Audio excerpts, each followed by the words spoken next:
नबी सल्लल्लाहु अलैहि वसल्लम ने फरमाया कि मोमिन के पास एक खूबसूरत लिबास और इंतहाई उम्दा खुशबू वाला एक आदमी आता है और उससे कहता है, तुम्हें खुशखबरी मुबारक, ये वही दिन है जिसका तुमसे वादा किया जाता था। वो उससे पूछता है कि तुम कौन हो, तुम्हारा चेहरा ही खैर का पता देता है। वो जवाब देता है, मैं तुम्हारा नेक अमल हूँ। इस पर वो कहता है कि ऐ मेरे रब, क़यामत अभी कायम कर दे ताकि मैं अपने अहले खाना और माल में वापस लौट जाऊँ, यानी सबसे जा मिलूं। फिर सदका का कब्र की आग बुझाना। उक़बा बिन आमिर से मरवी है कि नबी सल्लल्लाहु अलैहि वसल्लम ने फरमाया, सदका करने वालों की कब्रों से हरारत बुझाता है और मोमिन रोज़े क़यामत अपने सदके के साये में होगा। ये सिलसिला सहीहा में से है, यानी सदका कब्रों की हरारत को बुझाता है। एक और हदीस में है, अल्लाह के गज़ब को ठंडा करता है। और यहाँ दूसरी बात क्या है कि क़यामत के दिन मोमिन अपने सदके के साये में होगा। लेकिन हम सदका करने के लिए इंतजार करते रहते हैं और हर दूसरी चीज को ये सोच के पास रख लेते हैं, क्या पता कभी काम आ जाए।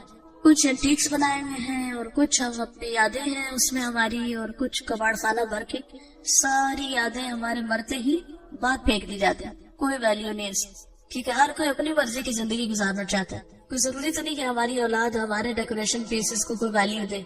इसलिए दुनिया की जायद जीनत को छोड़कर उस आखिरत के घर को ठंडा करने की फिक्र करें।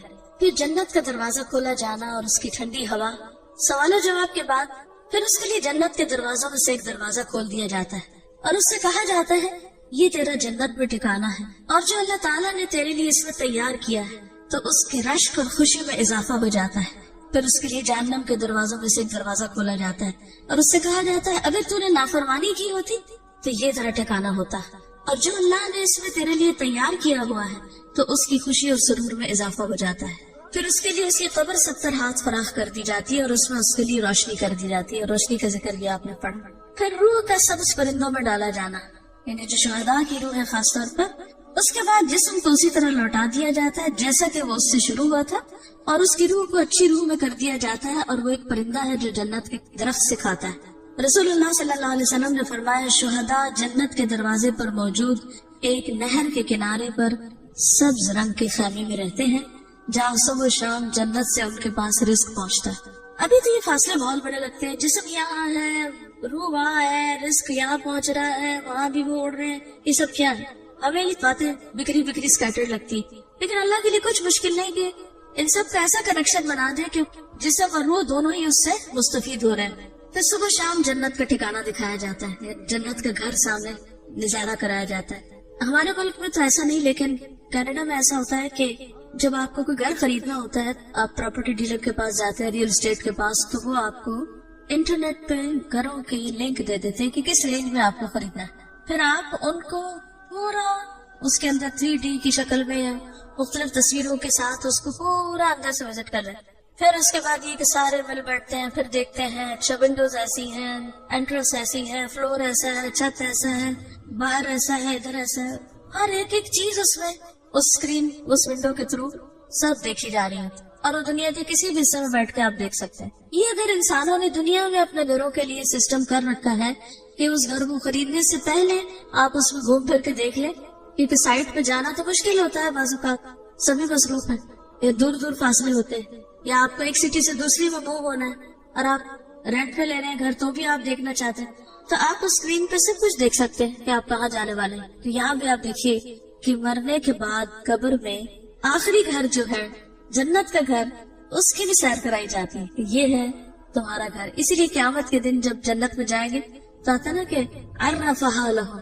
वो जन्नत जिसकी अल्लाह ने उनको पहले से पहचान करा दी, उनको पता है कि वो उनका घर कौन सा है। रसूलुल्लाह सल्लल्लाहु अलैहि वसल्लम ने फरमाया, जब तुम में से कोई आदमी मर जाता है तो सुबह शाम उसका ठिकाना उस पर पेश किया जाता है।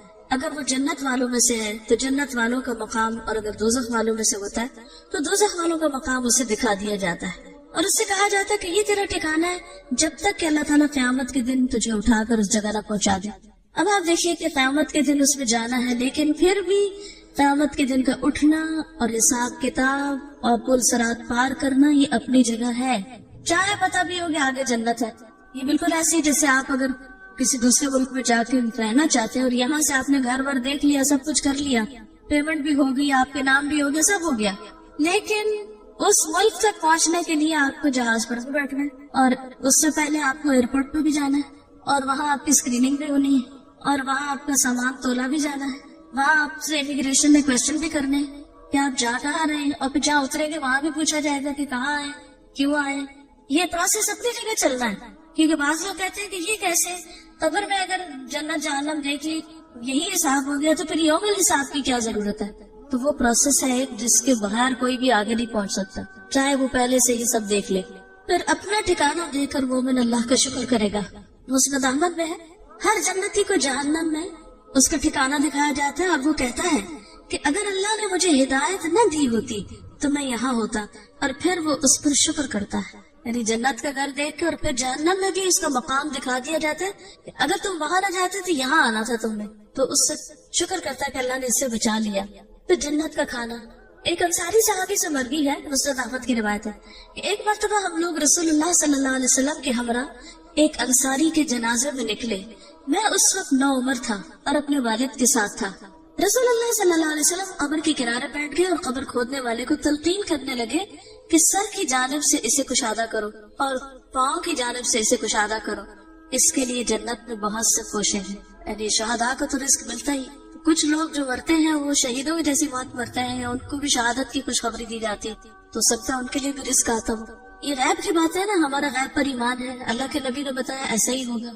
एक रोज मैं एक प्रोग्राम देख रही थी तो उसमें एक गोल कुल अपने तजुर्बे बता रहा था कि जब वो कब्र खोदते हैं तो क्या होता है। तो उसे बता रहा था कि कुछ कब्रें हम खोदने लगते हैं और हम थोड़ी से खोदते हैं तो वो जगह खुली खुली मिलने लगती है, हम पाँव की तरफ से खोदते हैं तो खुल जाती है, जगह खुलती जाती। और कुछ लोगों के लिए हम खोदते जाते कब्र खुली नहीं हो पाती। आखिर मंजिल तो अल्लाह ही को पता है, लेकिन मुझे बड़ी हैरत है कि ये क्या बात कर रहा है। तो इस हदीस के बाद मुझे समझ में आता है कि नबी सल्लल्लाहु अलैहि वसल्लम जब कब्र खुदवाते थे उस वक्त भी इंस्ट्रक्शन देते थे कि खुली खुली खोदो, यानी सिर्फ मुर्दे को फेंकने वाली बात न हो। फिर कब्र में सुकून। कतादा कहते हैं कि हमें ये बात बताई गई कि मोमिन की कब्र में 70 हाथ कुशादगी कर दी जाती और क़यामत के दिन तक के लिए उसकी कब्र को खुशहाली से भर दिया जाता है, यानी वयुमला अलैहि खदरन, सरसब्ज ग्रीनरी होती है। वापस जाने की तमन्ना करना। नबी सल्लल्लाहु अलैहि वसल्लम ने फरमाया, जब मोमिन अपनी कब्र की कुशादगी को देखता है तो कहता है, फरिश्तों मुझे छोड़ दो, मैं घर वालों को खुशखबरी सुनाना चाहता हूँ। लेकिन उससे कहा जाता है कि अब आराम करो, पीछे कोई तुम्हारा कनेक्शन नहीं, इसलिए कि कोई ख्वाब में देख ले किसी को। फिर मोमिन को सुला दिया जाता है, आराम करवाया जाता है। उसकी कब्र में 70 गज लंबाई चौड़ाई में फराखी कर दी जाती है, फिर उसके लिए उसमें रोशनी कर दी जाती है।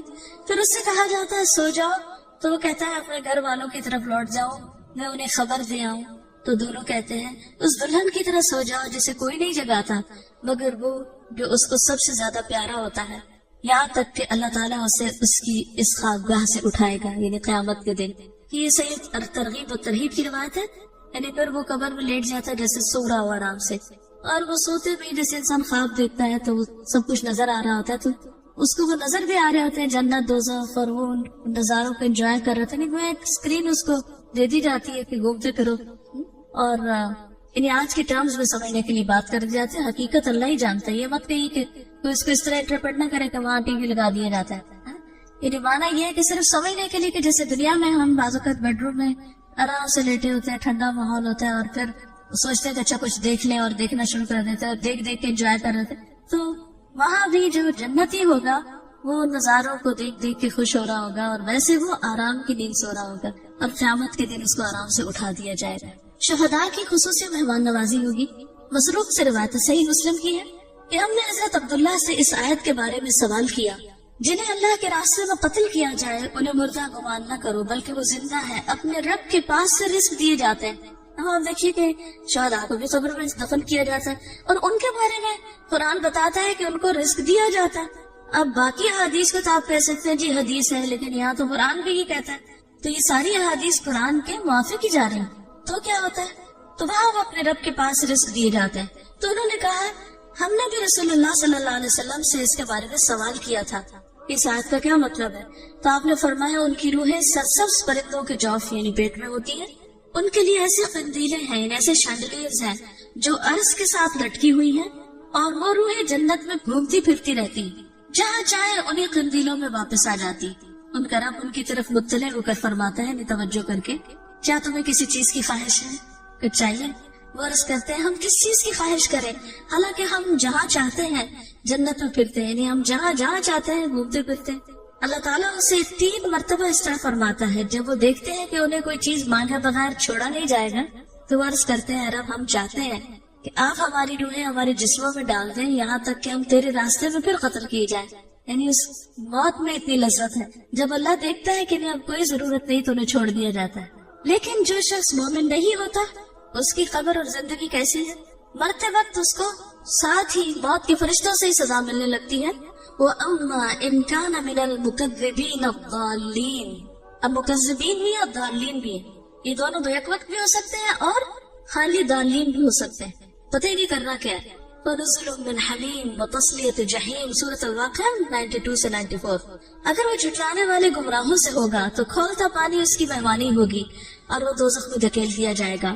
سورۃ النحل 28-29 میں فرمایا الذین تتوفاہم الملائکۃ ظالمی انفسہم فألقوا السلم ما كنا نعمل من سوء بلا ان اللہ علیم بما تعملون فادخلوا ابواب جہنم خالدین فیہا فلبئس مثوى المتکبرین۔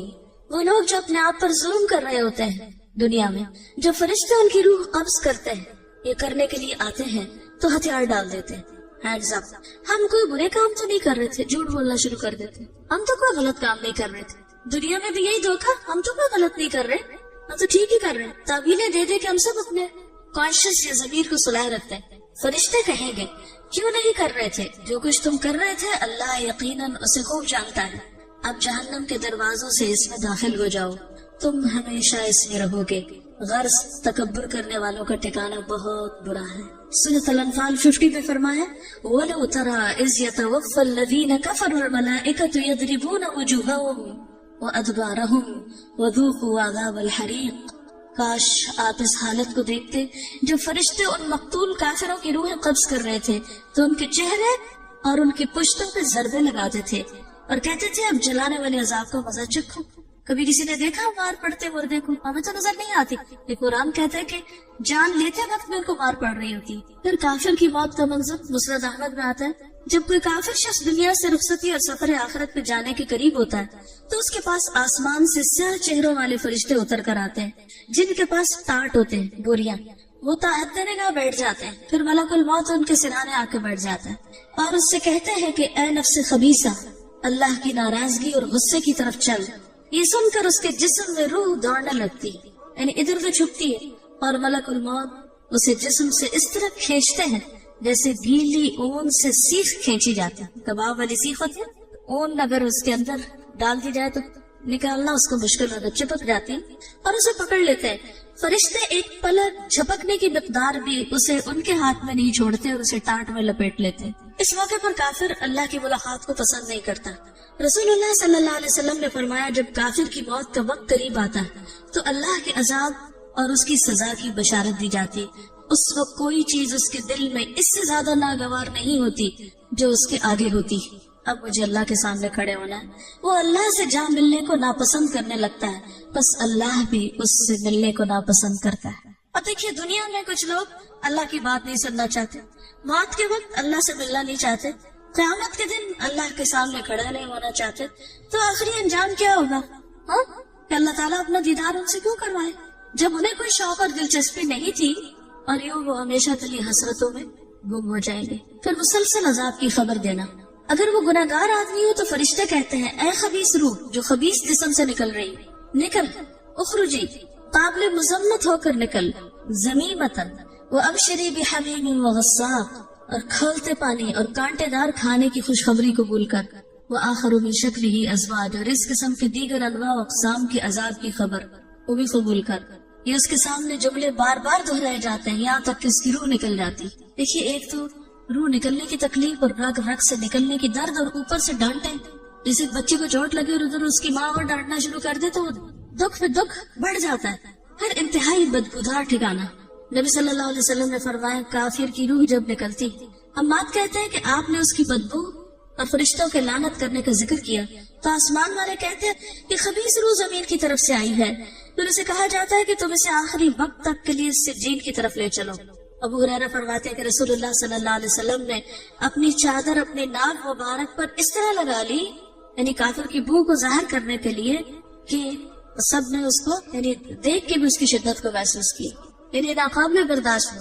کچھ مسلمان آتے ہیں نا تھوڑے بہت، اور کچھ ہوتے ہیں کہ آپ برداشت نہیں کر سکتے تو پھر اپنا نام ڈانپ لیتے ہیں، فرشتے اسے ٹانک میں لپیٹ لیتے ہیں، ایک اور روایت میں آتا ہے، اور اس سے ایسی بدبو آتی ہے روح سے بھی جو کسی بھی مردار کی سب سے زیادہ بو زمین پہ ہو سکتی، یعنی زمین پر کسی مردار کی بدترین بو جو ہوتی ہے وہ اس کی روح سے بھی نکل رہی ہوتی ہے۔ پھر آسمان کے دروازے نہیں کھولے جاتے، کافر کی روح کو آسمان کی طرف لے جایا جاتا ہے، وہاں کا دروازہ نہیں کھولا جاتا، وہاں کے فرشتے پوچھتے ہیں یہ کون ہے، کہا جاتا ہے فلاں شخص ہے، وہ کہتے ہیں کوئی مرحبا نہیں، کوئی مرحبا نہیں، لا مرحبا بالنفس الخبیثہ، اس ناپاک نفس کے لیے جو ناپاک بدن میں تھا، لوٹ جا برائی کے ساتھ، ارجعی ذمیمتن، تیرے لیے آسمان کے دروازے نہیں کھلیں گے۔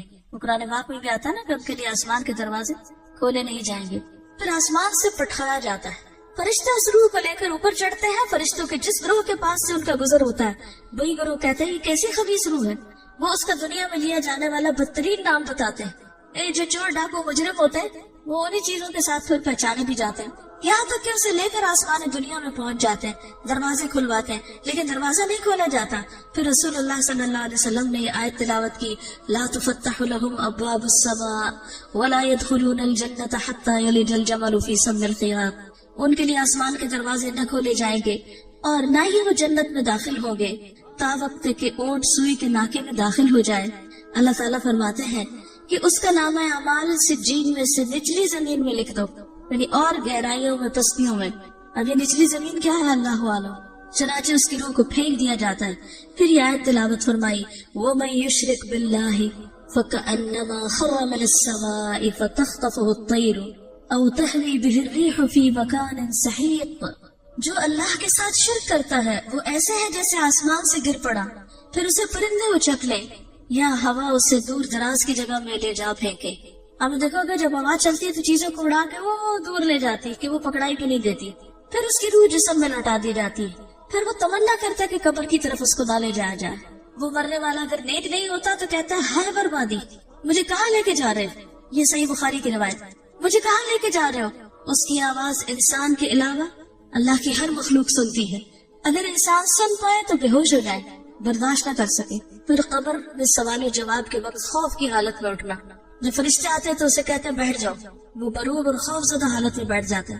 کہا جاتا ہے تو اس شخص کے متعلق کیا کہتا ہے جو تم میں موجود تھا، تو اس پہ کیا گواہی دیتا ہے، کہتا ہے وہ کون سا آدمی، وہ اس کے نام سے بھی واقف نہیں۔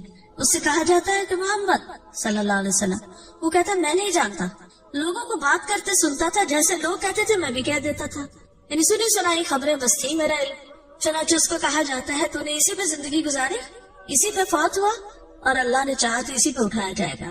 رہا کافر یا منافق، دوسری روایت میں آتا ہے، بخاری کی روایت ہے، اس کا جواب یہ ہوتا ہے مجھے نہیں معلوم، لا ادری لا ادری، میں نے لوگوں کو ایک بات کہتے سنا تھا وہی میں بھی کہتا رہا۔ پھر اس سے کہا جاتا ہے کہ نہ تو نے کچھ سمجھا اور نہ پیروی کی۔ اس کے بعد اسے لوہے کے ہتھوڑے سے بڑے زور سے مارا جاتا ہے، وہ اتنا بھیانک طریقے سے چیختا ہے، ایسی چیخیں ہوتی، کبھی آپ نے تکلیف میں کسی شخص کی چیخیں سنی ہے جو پین کی وجہ سے چیخ رہا ہو کسی ہاسپٹل میں یا کسی جگہ پر، تو وہ بھی سب سے بدترین قسم کی چیخیں چیخ رہا ہوتا ہے کہ انسان اور جن کے سوائے ارد کی ساری مخلوق سنتی۔ پھر آسمان سے ایک منادی آواز لگاتا ہے، اس نے جھوٹ بولا، اس کے لیے آگ کا بستر لگا دو، آگ کا لباس پہنا دو۔ پھر جہنم کا دروازہ کھولا جاتا ہے، قبر تنگ کر دی جاتی۔ سنن نبی داؤد میں آتا ہے کہ پھر کہا جاتا ہے کہ جہنم کا دروازہ اس کی قبر میں کھول دو، جہنم کی گرمی اور لو اس کے پاس آتی۔ آج کل آپ دیکھیں کہ اگر آپ ٹھنڈے کمرے سے باہر نکلے تو لٹرلی ایسے منہ پہ تپیڑے پڑ رہے ہوتے ہیں نا گرمی کے، یا گھر سے نکلے باہر تو وہاں وہ گرمی کیا گرمی ہو، کبھی ابلتی ہنڈیاں کا سیک آپ کو یاد ہو تو۔ اور اس کی قبر اس قدر تنگ کر دی جاتی ہے کہ اس کی پسلیاں ایک دوسرے میں پیوست ہو جاتی، پھر اس کے اعمال انتہائی قبیح شکل میں اس کے سامنے آتے ہیں۔ ایک آدمی گندے کپڑے پہن کے پاس آتا ہے جس سے بو آ رہی ہوتی، اور اس سے کہتا ہے تجھے خوشخبری مبارک، یہ وہی دن ہے جس کا تم سے وعدہ کیا گیا تھا۔ وہ پوچھتا تو کون ہے، تیرے چہرے سے ہی شر کی خبر معلوم ہوتی۔ وہ جواب دیتا ہے میں تیرا گندا عمل ہوں۔ وہ کہتا ہے اے میرے رب قیامت نہ قائم کرنا، کوئی بھی گندے عمل، چاہے چوری ہو، چاہے زنا ہو، چاہے حرام حرکتیں ہو، کوئی بھی غلط کام، تو جس قسم کے بھی وہ غلط کام ہوں گے وہ سارے اس کی شکل میں پیوست کر دیے جائیں گے اور وہ عمل اس کے ساتھ رہے گا۔ پھر اس پر ایک اندھا بہرا فرشتہ مقرر کر دیا جاتا ہے. اس کے پاس ایک لوہے کا گرز ہوتا ہے جو اگر پہاڑ پہ دے مارے تو پہاڑ ریزہ ریزہ ہو جائے. وہ اس کو مارتا ہے. اس کی مار کی آواز سے مشرق و مغرب کے درمیان کی ہر چیز سن رہی ہوتی سوائے جن و انس کے, اور وہ مردہ بھی مٹی ہو جاتا ہے. پھر دوبارہ روح ڈالی جاتی, پھر مارا جاتا ہے, پھر مٹی ہوتا ہے, پھر اسی طرح. پھر معیشت ضنکا. نبی صلی اللہ علیہ وسلم نے فرمایا, کیا تم جانتے ہو کہ یہ آیت فَإِنَّ لَهُ مَعِيشَةً ضَنْكَا وَنَحْشُرُهُ يَوْمَ الْقِيَامَةِ أَعْمَى کس بارے میں نازل ہوئی؟ کیا تمہیں معلوم ہے کہ تنگ حالی کیا ہے, تنگ زندگی کیا ہے؟ انہوں نے عرض کیا, اللہ اور اس کے رسول ہی خوب جانتے ہیں. آپ نے فرمایا, کافر کا اس کی قبر میں عذاب سے دوچار ہونا, اور ذات کی قسم جس کے ہاتھ میں میری جان ہے اس پر 99 سانپ مسلط کر دیے جاتے ہیں. کیا تم جانتے ہو وہ سانپ کیسا ہوتا ہے؟ وہ 70 سانپ اژدہے ہوتے ہیں, ہر اژدہا کے 7 سر ہوتے, اور وہ اسے قیامت تک ڈستے اور نوچتے رہتے. پھر قبر میں کسی عمل کا موجود نہ ہونا, اور کافر کے پاس جب اس کے سرحانے سے آیا جاتا ہے تو وہاں کوئی عمل موجود نہیں ہوتا, کوئی حفاظت کرنے والا گارڈ نہیں ہوتا. پھر اس کی دائیں جانب سے آیا جاتا ہے, وہاں کوئی چیز موجود نہیں ہوتی. پھر بائیں جانب سے آیا جاتا ہے تو کوئی چیز موجود نہیں ہوتی. پھر اس کے دونوں پاؤں کی طرف سے آیا جاتا ہے تو وہاں کچھ نہیں ہوتا. پھر حسرت کے لیے جنت کا ٹھکانہ دکھایا جاتا ہے. رسول اللہ صلی اللہ علیہ وسلم نے فرمایا, مسند احمد کی روایت ہے, ہر جہنمی کو جنت میں اس کا متوقع ٹھکانہ دکھایا جاتا ہے, اور وہ تمنا کرتا ہے کاش مجھے بھی اللہ نے ہدایت سے سرفراز کیا ہوتا تو میں بھی یہاں ہوتا, اور میں اس کے لیے باعث حسرت بن جاتا ہے. اور زیادہ دکھ ہوتا ہے کہ یہ مل سکتا تھا اور چانس مس ہو گیا.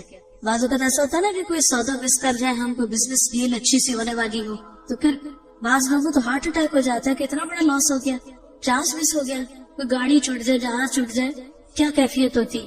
رسول اللہ صلی اللہ علیہ وسلم نے فرمایا, ہر جہنمی کو جنت میں اس کا متوقع ٹھکانہ دکھایا جاتا ہے, اور وہ تمنا کرتا ہے کہ کاش مجھے بھی اللہ نے ہدایت سے سرفراز کیا ہوتا, اور وہ اس کے لیے باعث حسرت بن جاتا ہے. قبر میں نیند کی کیفیت. اس کے بعد اس سے کہا جاتا ہے کہ منحوش کی نیند سو جا.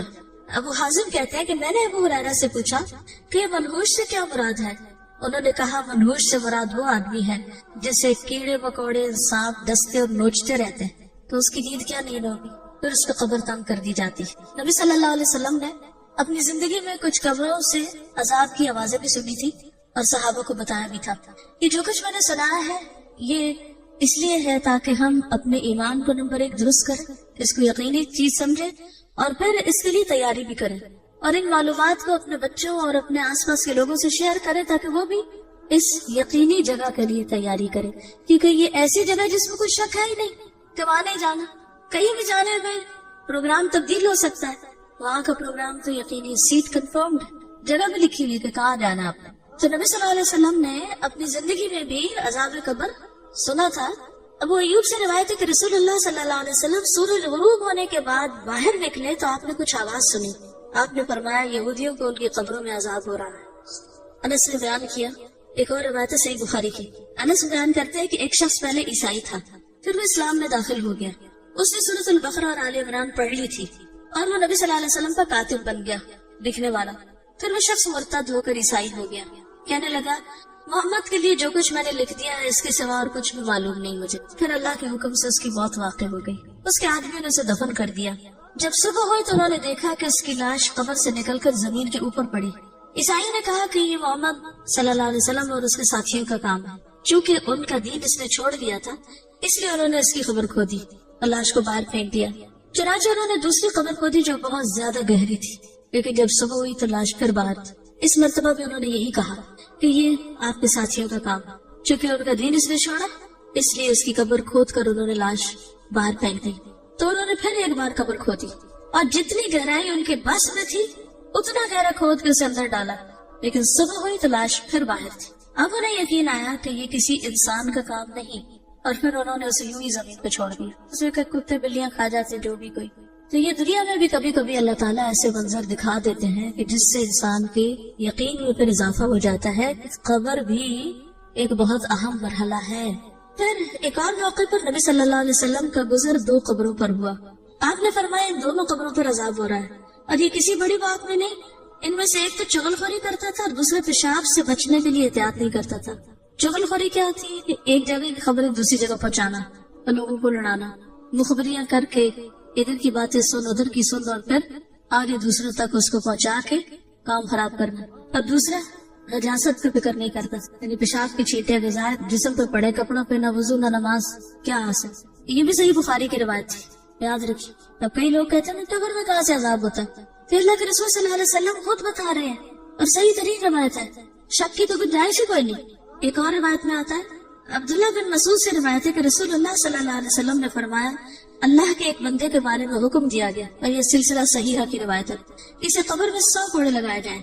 वो तखफीफ का सवाल करता और दुआ करता, यहाँ तक कि एक कोड़ा बाकी रह गया। जब ये कोड़ा उसे लगाया गया तो उसकी कब्र आग से भर गई। जब इस सजा का असर जायल हुआ और उसे इफाका हुआ तो उसने फरिश्ते से पूछा कि किस बिना में मुझे कोड़े मार रहे हैं। उन्होंने कहा, तुमने एक नमाज बगैर वजू के पढ़ी थी और तुम एक मजलूम के पास से गुजरे थे और उसकी मदद नहीं की थी। यानी बाज़ वक़्त ऐसा होता है ना कि कोई शख्स किसी मुसीबत में होता है, कोई मुश्किल में होता है, तो हम कहते हैं कि कोई और देख ले, हालांकि हम उस वक्त उसकी जरूरत पूरी कर सकते हैं। अज़ाब कब्र से कुछ लोग महफूज भी रहेंगे और उनमें से नंबर 1 शहीद है। शहीद रसूलुल्लाह सल्लल्लाहु अलैहि वसल्लम ने फरमाया, अल्लाह ताला के यहाँ शहीद के लिए 6 खसलतें। नंबर 1, उसके खून का पहला कतरा गिरते ही उसे माफ कर दिया जाता है। नंबर 2, जन्नत में उसका ठिकाना दिखाया जाता है। नंबर 3, उसे ईमान का गुल्ला पहनाया जाता है। नंबर 4, उसे हूरे इन से निकाह किया जाता है। नंबर 5, उसे अज़ाब कब्र से महफूज कर दिया जाता है। नंबर 6, उसे फज़ाए अकबर बड़ी घबराहट से महफूज कर दिया जाता है और उसके सर पर वकार का ताज रखा जाता है, जिसका एक याकूत दुनिया और माफिया से बेहतर होगा। फिर सूरत अल मुल्क पढ़ना। नबी सल्लल्लाहु अलैहि वसल्लम ने फरमाया, सूरत तबारक कब्र के अजाब से रोकने वाली। अगर जबानी याद कर ले तो ज्यादा ही अच्छा है, पढ़ते पढ़ते अगर सो भी जाए तो बनी, अल्लाह ताला कबूल करे। फिर पेट के मरज से फौत होने वाला, जो शख्स पेट के मरज में मुब्तला हो उसे कब्र का अजाब नहीं हो, शहादत की मौत होती। नबी सल्लल्लाहु अलैहि वसल्लम ने फरमाया, जो शख्स अल्लाह के रास्ते में सरहदों की हिफाजत करते हुए फौत हो जाए, अल्लाह उसका अजर जारी रखता है यहाँ तक कि दोबारा जी उठे और वो कब्र के अजाब से महफूज रहेगा। कितनी बड़ी जज़ा है। फिर इसी तरह जो मुसलमान जुमा के दिन या रात में फौत हो जाए, अल्लाह उससे कब्र की आजमाइश से बचा लेता है। लेकिन हम में से किसको पता कि कब मौत आने। तुम्हारा इंसान दुआ तो कर सकता है अच्छे खात्मे। मैं ये सोच रही थी कि कुरान में अल्लाह ताला ने जो बार बार अल्लाह पर ईमान के बाद स्ट्रेट अवे अहद की बात क्यों की है, मुझे उससे ये रीजन समझ में आ रहा है कि हमारे लिए सबसे ज्यादा इम्पोर्टेंट अल्लाह है और फिर वो अहद के वो ठिकाना है, और उसके दरमियान में जितनी भी और चीजें आती है वो एक तरफ तो हमारे लिए एक जरिया है कि ज़ाहिर हम उन्हीं से वो ठिकाना कमाएं, लेकिन अक्सर ये होता है कि बजाय ये कि हमें वो अच्छे ठिकाने तक पहुंचाए, हम उनमें डिस्ट्रैक्ट होके अपने असल को भूल जाते हैं। तो बहुत ज्यादा जो मुझे फील हो रहा है वो आज के लेसन का ये हो रहा है कि हमें ये देखना पड़ेगा कि क्या हम बाकी सारे हकूक अदा करते हुए कहीं अपने जो हमारे सबसे बड़े फराइज है अल्लाह के लिए जो है वो ही ना हम पीछे कर दें। और अगर हमने मतलब हकूक़ुल इबाद के ही बाज़ औक़ात उस धोखे में हम आ जाते हैं, हालांकि ये अल्लाह की तरफ से ही हम पे फर्ज की गए ना, हम ये भूल जाते हैं कि ये हकूक़ुल इबाद कोई लोगों ने नहीं हम पे फर्ज किए, ये अल्लाह ने फर्ज किए। और अगर कोई भी शख्स या कोई भी चीज हमारे रास्ते में आ रही है तो मेरे सोचना चाहिए। कई दफा मैं हालांकि ये जुमला पहले रिपीट कर चुकी हूँ, लेकिन मुझे ऐसा अभी लग रहा है, इसमें भूल गई थी कि क्या ये चीज कब्र में मेरे साथ आएगी। उनसे ये पूछ लेना चाहिए कि आप आएंगे मेरे साथ कब्र में, अगर नहीं तो let me prepare for my own कब्र। बट देन फिर दूसरे एक्सट्रीम पे हम निकल जाते हैं कि लोग वजीफे कर रहे होते हैं, पास बच्चा रो रहा है, उसको उठाते नहीं कि हमारा तो वजीफा खराब हो जाएगा और हमने तो इतने लाख दफा ये वाली आयत पढ़नी होगा, वो एक चीज आ जाती है। So we have to strike the right balance between the two. इसीलिए ना खैरुल हदी हदी मुहम्मद सल्लल्लाहु अलैहि वसल्लम का बेहतरीन तरीका नबी सल्लल्लाहु अलैहि वसल्लम का तरीका है। उन्होंने खानदानी जिंदगी को भी निभाया, अल्लाह के रास्ते में जंगें भी लड़ी और बाकी भी जिंदगी के काम किए। तो इन सब चीजों में बैलेंस रखना बहुत जरूरी है, और उसके लिए जितना ज्यादा आप अपने आप को ऑर्गेनाइज कर सकें, जितनी ज्यादा आप मुख्तलिफ चीजों की प्लानिंग कर सकें, यानी हर रोज एक बाशऊर इंसान की तरह आंखें खोल के जिए, हालात के धारे पे खुद को बेबस छोड़ न दें कि जैसे लोग आपसे चाहें ये जो कुछ हो रहा है बस ठीक है, अब जिंदगी गुजारनी है, वक्त पूरा करना है, बस ये वक्त काट के चले जाना है, हम इतनी स्ट्रगल नहीं कर सकते। असल में तो देखा ही नहीं जाएगा वो अन्नसायुरा कि कितनी कोशिश में लगे रहता हूँ। तो हम सबको संजीदगी की जरूरत है, अपनी जिंदगी इस वक्त की कदर की जरूरत है। जब तक हम लग़वियात से निकलेंगे नहीं, वल्लज़ीना हुम अनिल लग़वी मुअरिदून, तो सब तक जन्नतुल फिरदौस में पहुंचने के बस ख्वाब ही ख्वाब है। वल्तंज़ुर नफ्सुम मा क़द्दमत लिग़द। हम में से हर शख्स को सोचना चाहिए कल के लिए क्या तैयार करके रखा है।